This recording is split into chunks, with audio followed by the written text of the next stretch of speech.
So the lockdown has put millions of children to their homes and they're away from their schools. They're confined to those four walls and also vulnerable to a lot of crimes against them. Speaking of which, we have a very important guest with us today, Mr. Anurag Kundu, who's the chairperson of Delhi Commission for Protection of Child Rights. Thank you, sir, for taking out time and speaking to us.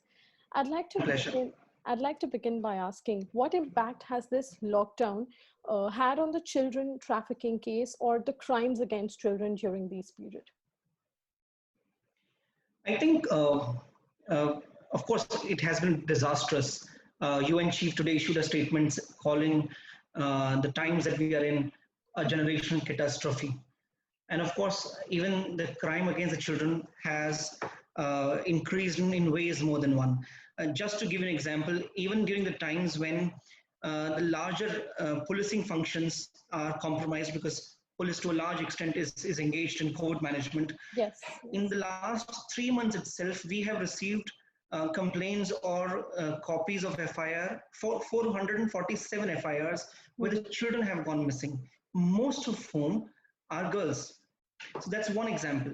If you take child labor, the International Labour Organization has issued a formal statement saying that millions and millions of children are at the risk of being pushed to becoming labor as they are cheap, voiceless labor, vulnerable to the greeds and the misdeeds of various factories, etc.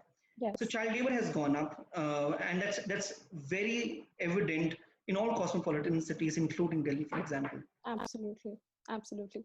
Now, as you correctly pointed out, sir, there's a report by CRY, which mentions that child trafficking, especially for forced labor and marriage, among other reasons, is about to see worrying spikes after the lockdown is eased off. So are we saying these numbers are supposed to go high after the lockdown eases off? And what exactly is the correlation here? I would say they've already gone higher up. We would start to notice then when the pandemic is eased off, because right now the entire government's attention is directed towards COVID management, and hence we are going to notice other issues much later, but they've already spiked up. In terms of correlation, see, income levels have dropped. Businesses are struggling to stay afloat, and particularly the factories, the shops, find children as laborers who are not capable of fighting for certain working conditions. They're cheap, they're voiceless, and often these people exploit the vulnerabilities of these families and engage their children in the child labor. And of course, from the family side, the socioeconomic circumstances that poverty has pushed them towards also makes it really difficult for them to not have their children engage in child labor, because people got to eat. Yes. So the larger phenomena is incentivizing the act of child labor, which then becomes fertile grounds for trafficking and forced labor or bonded labor. We are just seeing a consequence of the effects of pandemic. Absolutely, sir. So are there any particular trends that you've observed during this period in the crimes against children?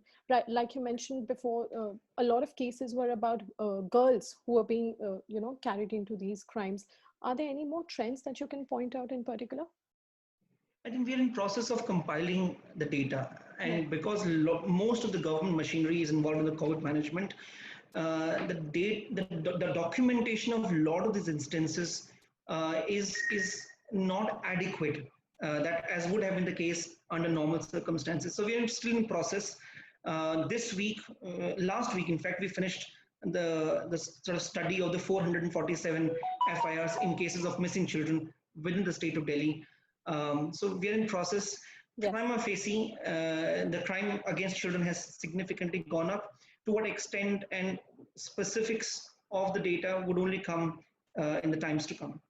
Yeah. True, sir. So are there any particular states that you can tell us that have reported more crimes, or any states that in particular have stood out in these crimes against children? I am not aware of specific, crime against children data of different states, but my assessment is the crime is likely to go up, particularly towards in the cosmopolitan or the areas where there is mining, for example, or which have high sort of concentration of factories or shops. These are sort of the areas where the crime against children is going to go significantly up, because children are going to be engaged as labor. Then they become vulnerable to substance abuse, they become vulnerable to exploitation, they become vulnerable to trafficking, etc. Right. So that's my assessment. I hope to be proven wrong, but that's where it stands. That's what it looks like for now. Right, right. And what exactly are the measures that have been adopted by the government to ensure that there is no spike in such crimes? And how effective are the helpline numbers? Because in the current Correct. situation, not every child is able to, if in case they are caught in such a situation, not every child is able to go to the police or take help of the helpline numbers. So what exactly are the measures here? Correct. I think I'll give you some of the examples that we are undertaking in the government of Delhi. Now, one of the strongest predictor for, let's say, child adversity, of which crime against the children is one, but Yes, there are a lot of adversities against children which may not be crime. Severe medical. So one of the yes, sharpest indicator of child adversity is going to be attendance. Because hey, let's think about it. Who does not want to attend the school? Whose parents do not want to send their children to the school? So if, let's say, a child's attendance is less than, let's say, 40%, that's a sharpest advanced predictor that a child yes, is in some adverse condition. That adverse condition could be a medical condition, that could be early child marriage, that could be child labor. So if we can start, true. reprioritizing governance around attendance as a predictor, and then triggering a series of actions that help us prevent or that help us mitigate the problem before it compounds. That's one of the key strategy that we in Delhi government are in process of formulating. But that's only when schools reopen. The other indicator for on the same parameter could be you pick up the attendance from the last year.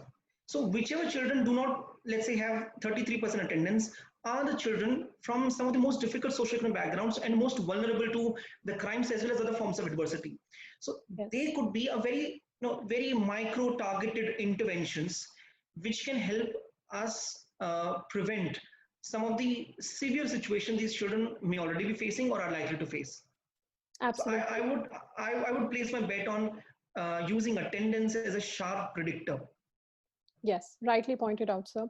Also, a lot of crimes are now being committed online. So now that classes have moved online, children are now using virtual platforms in the name of online classes. Do you think they're vulnerable to online sexual exploitation or harassment? Yeah, sexual exploitation and other forms of exploitation Mm. as well.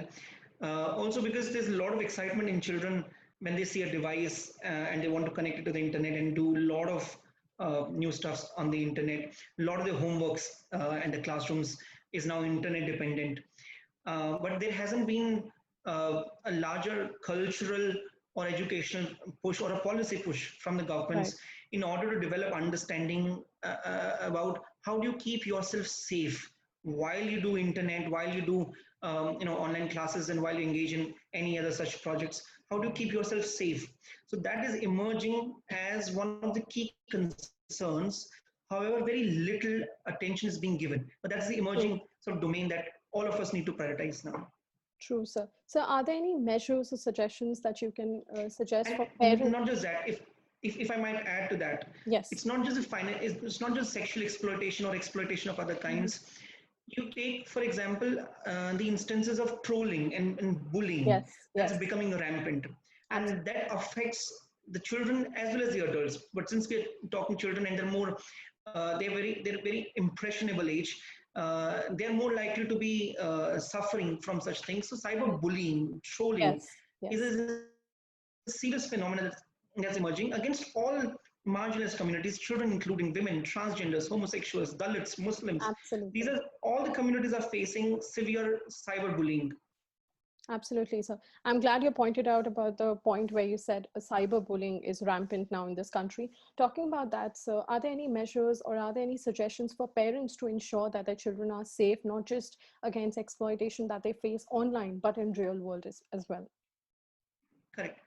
See, uh, specific times where children are using internet or virtual classes far more than usual, incredibly far more than usual. Yes. See, we need to understand this space is an evolving space.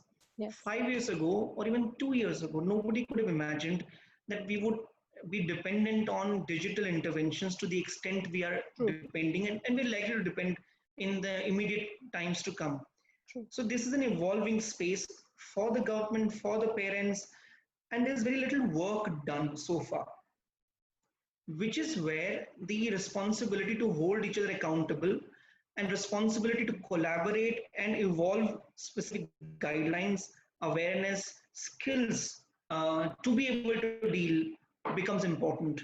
Yes. Even today, I mean, despite using emails for such a long time, I do sometimes get tricked by random phishing emails that come to, Yes. and it's only when you pay attention when you pay attention to the detail that you realize it's a spam.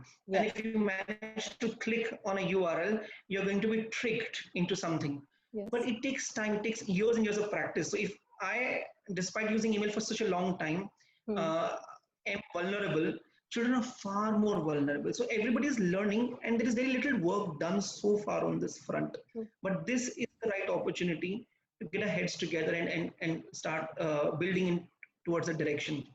We in Delhi government, or DCPCR more specifically, have already set up an expert committee which is evolving child protection policy from the perspective of physical safety, emotional safety, sexual safety, and cyber safety. Yes. Hopefully, we'll be publishing the draft report in 6 odd weeks, and let's see if we can take it forward from there. Absolutely, sir. So I think you made some really crucial points today. And I really hope the next time we have a conversation, these numbers are down and there are lesser crimes committed against children. Thank you so much, sir, for taking out time and speaking to me. Absolutely. Let's hope that. Thank you very much. Thank you, sir. Have a good day.